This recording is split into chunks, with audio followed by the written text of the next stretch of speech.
Hello my dear students. So in our previous video we have studied certain dialects of the SQL, isn't it? So by now we all know that structured query language, it is a language to operate the database. So wherein SQL is helping you to store, manipulate and retrieve the data that has been stored in the relational database. As on now we know what is relational database also, which is also called as in the short we can also call it as an RDBMS, that is relational database management system, wherein the data has been stored in the form of tables. Okay, so all the relational database like we have as PostgreSQL, SQLite, MySQL, MS Access, Oracle, Sybase, MS SQL Server, all these are the examples for the relational database. Okay, they all use the structured query language as their standard database language. But also some of our RDBMS like RDBMS, they are using the different dialects or the different versions of SQL. We can also, instead of calling this examples for relational database or the RDBMS example, we can also refer them as dialects of SQL. Some of our RDBMS, they are also using the different dialects or the different versions of SQL. Like for example, MySQL Server, okay, it is using what? TSQL, okay, which is also called as Transact SQL. Whereas our Oracle, it is using the PLSQL, that is procedural language structured query language. Whereas the MS Access, it is using the version of SQL called as Jet SQL. So we need not to worry about what is this Jet SQL. We should only know that these are all the examples of the relational database management system, or you can also call them as the dialects of SQL, because they'll give an question as mention the dialects of the SQL, then you need to mention all these. So among those, some of them are using the different versions of the SQL. So let us, in this video, let us study what are the features of the SQL, why we need to study the SQL. Okay, so the first feature of the SQL is it will allow the users to describe the data. Okay, describe the data means it actually defines how the data is being stored into the database. As we know that data has been stored in the form of tables or the views. Views are nothing but the virtual tables. I think in a previous video I have given an example. Views is nothing but, consider if I have a student table. If I am having a student table, then what are the fields or what are the attributes our student table can consist of? It can have the register number. Okay, it can have the the student name as one of the field. It can have the combination. It can have the address. So our student table can have almost 4 different fields or 4 different attributes, or you can also refer it as the 4 columns. Understood? Now view is nothing but, if I want to have the student table wherein I just need the register number and the student name, I don't need the combination, I don't need the address fields, I just need only the student name and the register number where I can make certain changes. Then rather than making the changes to the original table, I can create a view of that particular student table. That means I can create a virtual table of the original table known as the student, wherein I can have only the student, wherein I can retrieve only the student name and the register number. And then you can make the modification in the virtual table, which is also called as view. Then there will be no any changes in the original table. You can use it for a time being and you can delete that view. So here in the case of structured query language, one of the feature is that it allows the users to describe the data, means it will tell the user how to store the data in the database. It might be in the form of tables or it might be in the form of views. Understood? Then second feature is that it allows the users to access the data in the relational database management system. So see here, it allows to access the data in the relational database management system through the help of the SQL command known as the select. By writing the query, we can able to fetch the contents from the database. I think in the previous example, in the previous video, I have shown you certain commands, right? For example, here you can see. This is the command to create the table in the database. That means the first feature, it allows the users to describe the data. How it is we are describing the data? We are describing in the sense it will tell you how the data has been stored into the database. How we are storing? We are storing the data in the form of tables by creating a table. By the help of an SQL command known as create, I am creating a table. In the form of table, I am actually storing the data in the form of database. So this was the first feature. Second is it will allow you to access the data in the relational database management system. Access in the sense fetching. So I am able to fetch the contents from the database by using an SQL command known as the select. So select star from which table? That is suppliers, where the supplier name is IBM. That means only the supplier name, that particular record will be selected, or that particular record will be accessed from the database. I am using an SQL command known as the select. Obviously, when we are creating our database and when we are storing the data into the database, we should also have the ability to access the contents of it. Then we are able to, the SQL is providing help, they are providing us to access the data in the RDBMS through the help of an SQL command known as the select command. Understood? Moving on to the third feature, okay, that is, it is helping you to define the data in the database, and it will also help you to manipulate that data. Okay, so define the data means it actually tells what kind of data can be stored.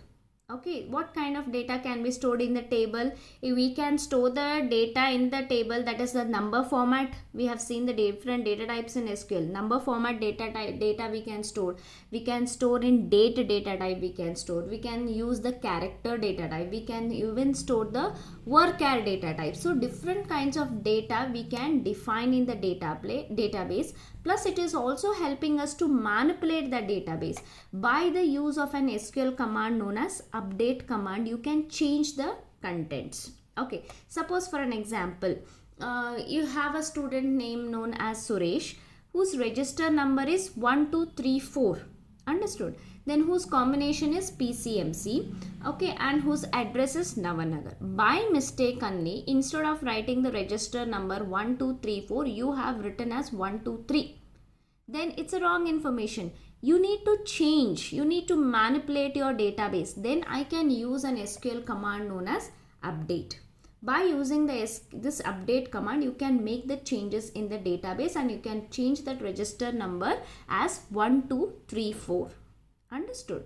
So in practically, when I'll be showing you the commands, then I'll show you how to use the select command, how to use the update command. Now when I'm explaining each and every feature, if I just tell you it will help you to access the data in relational database management system, how it is helping, how it is accessing, it is by making use of a command known as select command. Just by for your understanding purpose, I have written in the brackets here, but apart from that, just these features are sufficient. Understood?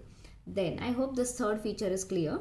Moving on to the next one feature is it allows for embedding within other languages using the SQL models, libraries and the precompilers. That means it is having the SQL models. SQL models means it is having the set of SQL commands. SQL commands like create command, like select command, like update, insert, alter command. There are different kinds of SQL commands are there. They are called as SQL modules. Plus it also have the library functions, such as, say for example, in C++ we have the mathematical functions, relational functions. Understood? Same way in the SQL also we have the built-in functions like mathematical functions, logical functions, relational functions. Plus this SQL is also having the precompilers. Understood? Precompilers are nothing but they are prepared statements, okay, which can be directly used by the user without compiling them again and again. For example, in C++ we have the header files. Okay, they are built in header files like iostream we have for see in and see out. We have conio.h for get ch and clear screen. They are the built-in functions already. They are there. They are pre-written programs which you are including in your program, and those header files need not to be compiled. Already they are being compiled. They are error free, and you are using that library function, that header files you are using. Same way in SQL also, we have something known as pre-compilers, which are called are actually prepared statement. You can directly use them, okay, rather than compiling those statements. They are called as pre-compilers. So as and how we are having in C++ like header files, built-in library functions, okay, certain commands we are having in C++ also, like a built certain keywords we are having like char, void, int, okay, we are having certain keywords, right? Same in SQL also, we are having the SQL models, which are nothing but they consist of the SQL commands like create, select, update, okay, insert, alter, okay, all such drop, delete, all such kinds of commands will be included in the SQL models. And library functions like mathematical functions, okay, logical functions, relational functions, plus it is also having the pre-compilers. Moving on to the next feature, it allows the users to create and drop the database and the tables. Suppose drop means what? It will allow you to delete, okay, entire database also you can delete, and the tables also. See, if the table is no longer needed by the user, then such tables can be deleted from the database. Suppose for the time being, okay, I have created three tables. One is I have created the student table, one I have created the based upon teacher table I have created, and one more table I have created as staff. All the academic year I may require for the student and the teacher table I need, okay, I can keep it, but staff table I don't need. I may need for certain period of time, and later I don't need that staff table. Then I can delete that staff table by using a command, SQL command known as the drop. Understood? So usually SQL will also help you to create the table or create the database, plus it is also helping you to delete the database and delete the tables if the tables or the database is no longer needed by the user. Suppose if you keep the database or tables, it is nothing but it consumes the memory. Understood?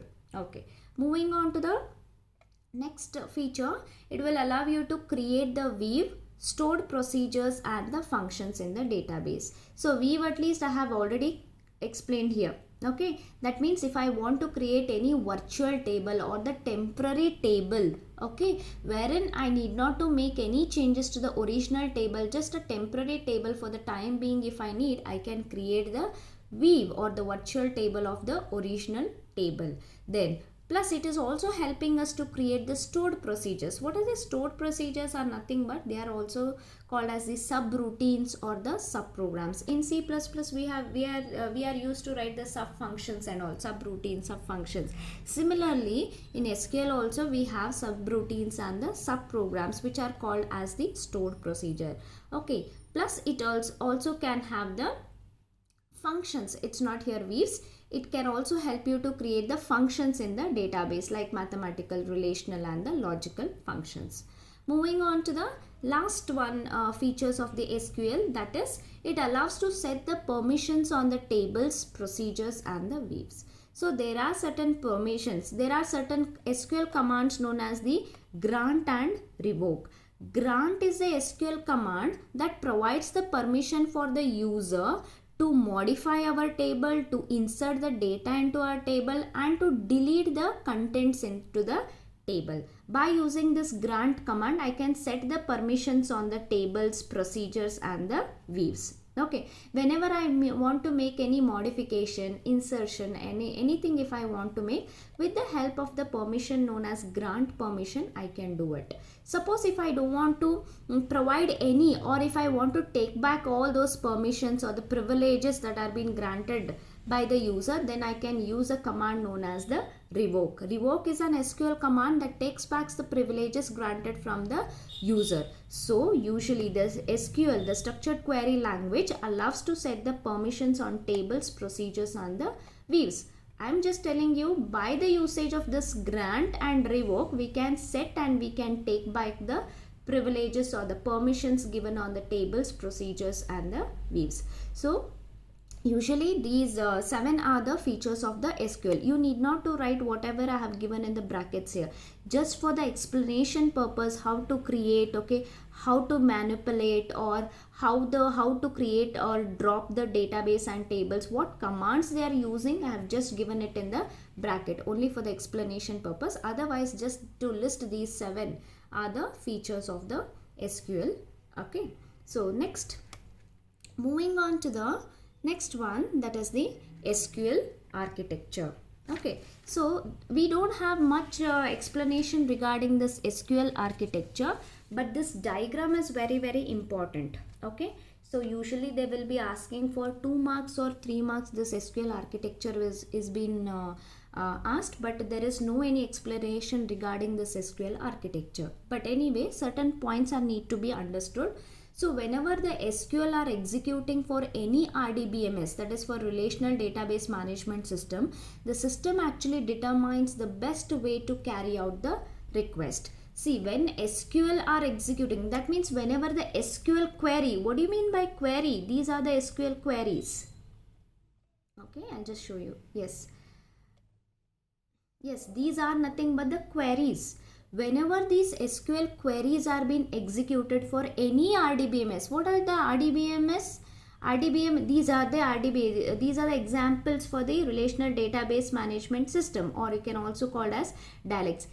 Whenever I am using the SQL as a language to execute, to write any of the queries to any of these RDBMS, the system usually determines the best way, okay, to carry out the request. It makes sure that whatever the query you are writing for any RDBMS, it chooses the best way to execute that SQL query. Understood? Nextly, there are various components including in the process. Whenever the SQL query is executed, okay, there are various process that are being included. They are the query dispatcher we are having, optimization engines we are having, classic query engine and SQL query engine. Okay, so these are the different components that are being included whenever any SQL query is getting executed, wherein, okay, the SQL engine figures out how to interpret the task. See, when I write an SQL query known as create table student, then this SQL engine will figure out what kind of task it is. That is, when it sees the SQL command known as create, then it will understand that they should create an table. Understood? So it will interpret, SQL engine will interpret what kind of task to be executed. Then we have something known as SQL query engine that will handles the SQL queries. Whatever the query you are writing, whether it is an create command, whether it is an drop command, whether it is an update command, whatever query you are entering, that queries will be handled by the SQL query engine. Again, we have something known as classic query engine that will handle all the non-SQL queries. Okay, any queries that are not related to the SQL, that is structured query language, then such queries will be handled by the classic query engine. Then the task of this SQL parser, okay, in the database server is to resolve the query into its component parts and describe the syntactic roles and determine the way to retrieve or to store the data according to the SQL statement and submitted from the client application. That means whatever the task of this SQL parser is, see, as this query when you type it and press enter, it will be received by the query language processor.